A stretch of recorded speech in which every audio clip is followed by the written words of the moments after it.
Hello, once again, I'm back today, and today I'm going to speak on something a little bit controversial, but in this part of the world, it's something that a lot of us understand.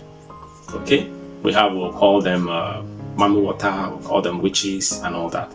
Now, I was reading a book recently, and I saw a whole lot of things in that book, and I just want to relate to you. I'm just giving you a story, okay? So what I read in the book, and there's some senses in it, and I just want us to share it together. I want you to drop your comment, whatever you think. If you have not subscribed to us here, you're not following us, please do. All right, I just want you to drop your comment, tell us what you feel about what I'm about to reveal to you based on what I read recently. Well, a book I read recently on the internet was basically trying to explain what the men of old interpreted as Mammy water or as witches. Okay, now back in the days, women got married. That's 10 years and above. The age of marriage was quite low. All right, unlike now, once a woman has seen her first menses, she's good as good to get married. All right, she goes to her husband's house, and almost immediately on arrival, before you know what's happening, she's pregnant. And then it moves from one cycle of pregnancy, breastfeeding, to the other. And we also know medically that women who are breastfeeding may also have some kind of cessation of menstrual cycle for a while.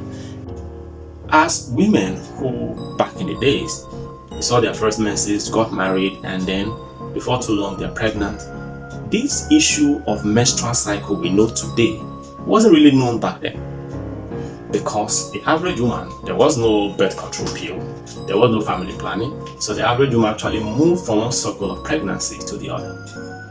From one circle of pregnancy to the other. Okay? And of course, there was a competition among wives on who will get pregnant first, who will have the next children. So, back in the days, there was a competition on who will give birth first. Women were always in a hurry to get pregnant, give birth, get pregnant, give birth, get pregnant, give birth. So, it was that kind of life. And if you go back to history, you discover that women were having record of having multiple children, 12, 14, 15, even 20 children for one woman on the single screen for you. Okay, I'll flash the screen, the flash on the screen, the details of the woman will have about 40 children, so for you to see she's still very much alive. Now, what I basically wanted to understand in that story was that because of the little understanding of what we now know as the menstrual cycle, or the ovulatory cycle, or the ovarian cycle, whichever word you want to use, now will help you to understand how ignorant our people back then were. Because of this lack of understanding, which was, as a result of their wives moving from one era, from one pregnancy to another, there were really no clear-cut experience of women having menstrual cycle, and it wasn't well defined. Right, and then when a woman sees her period while married, it is always related to miscarriage. Secondly, there are those who attribute that to her eating her children. You see now, that's where the theory of witchcraft came in. Her eating her children. There are women who are prone to miscarriages, let me put it that way. And having several miscarriages, the next thing is to be accused of eating her own children. And miscarriage comes with blood, right? A menstrual cycle comes with blood, and witches, they also suck blood. So there's a lot of relationship between blood, and that's why you see in this part of the world, witches and Mammy water seem to be always associated with women and not men. Men don't have menstrual cycle. Men don't have miscarriages.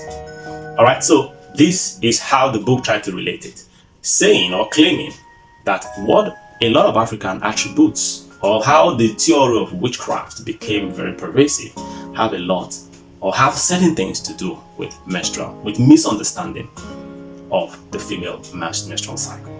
I don't know if it's correct, but I think there's a lot of sense there.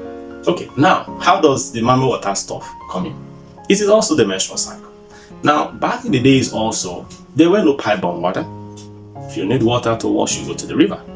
You need water to clean, you go and fetch water from the river. And as such, women who had heavy flows were also supposed to go to the river to clean themselves up. And then you cannot stay wherever the person is. You're cleaning blood from your system. You have to go to a secluded place far away, right? To do your cleaning. You can't stay with every other person. And this attribute of having to stay in a secluded place in the river, cleaning yourself up, that some of them could even end up, don't forget back in the days, women who were seeing their period were described as unclean. Even the Bible said so. Okay, described as unclean, and whatever you consider the meaning of the word unclean is, I am not here to debate that, but they were described as unclean, and for that reason they are always separated. They are always separated. You can see that in the Bible. Okay, you separate a woman who is in her period, she's let out of the house, separated in a place, but possibly isolated, kind of, just because of menstruation. You can see that it's in the Bible. You can check it out. Okay, and that's exactly what the Moses told us in Leviticus to do to a woman who is in her menstrual cycle.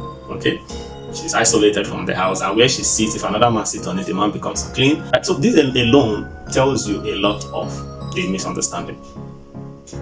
And the word unclean and unclean spirit, try to relate them. A woman who is in a menstrual cycle, the Bible says she's unclean.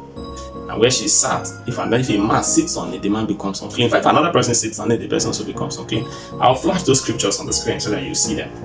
Okay, so that you don't think I'm making this up. This alone is enough to tell you how much the people of old misunderstood menstrual cycle. Now, talking of the woman in the river who may be having a heavy flow, or maybe even experiencing issues of miscarriages, having a lot of flows, they stay by the bank of the river washing themselves up, and they may remain there till night. And when somebody stumbles on them, tells you, "I've seen a mermaid." And sometimes the woman may have to run into the river to hide. To have saw somebody, were startled, they think the person is a mermaid, the person jumps into the river and disappears. They just went to hide from you for protection. So the theory of mermaid.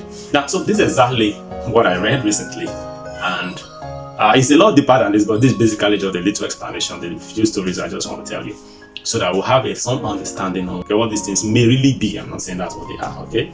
May really be. So there's a lot of relationship between the woman menstrual cycle with witchcraft and mermaid. Now, come home, let me show you something. Even today, if a woman goes to the bathroom to take her bath, who stays longer between the woman and the man? And what happens in the bathroom? Water. You see the Mammy water spirit. So the Mammy water spirit, the Mammy water stuff may have a lot to do with hygiene. And even today in Africa, the most beautiful women are the ones we nickname Mammy water. And beauty have a lot to do with hygiene. Hygiene, skincare, and everything. Right? So if you attribute the one with the best skincare and hygiene to Mammy water, is it now beginning to make sense? Because in this part of the world where I live in, a beautiful fair woman is always nicknamed, a lot of them, they call them Mammy water spirit. That woman, Mammy water, that's actually fine. So a beautiful woman is Mammy water because she's beautiful. So compare and contrast. Beautiful woman is Mammy water because she's beautiful. But you and I know the beautiful woman uses skincare, body lotion, have their bath, a whole lot of things. And of course, they stay longer in the bathroom when they want to take their bath. The average woman spends 10 minutes and above when they go to bed. And the average man spends a lot less than that. Most men don't even stay there more than 5-7 minutes. Okay, but the woman on the average will stay 10 minutes and above. You know this very well. And what happens in the bedroom, there's a lot of water. I just said about going to the river just now. A lot of water. So, see the water spirit, it's moving around. So if you can relate this, you understand that there's some relationship between personal hygiene of women and Mammy water. And women, of course, need more personal hygiene because of their anatomy. Alright? And of course, the way their body works than the men. So, what is witchcraft and what is Mammy water? I'm asking you, what do you think it is? Do you think this analogy by this author is correct? Or you have a better one? Let us know in the comment section. Alright, have a great day. Follow us, give us a thumbs up, drop your comment, and we'd like to see more of you. You can even drop a topic you want us to speak on next, and I will be willing to speak on it. Do have a very good day. Bye bye.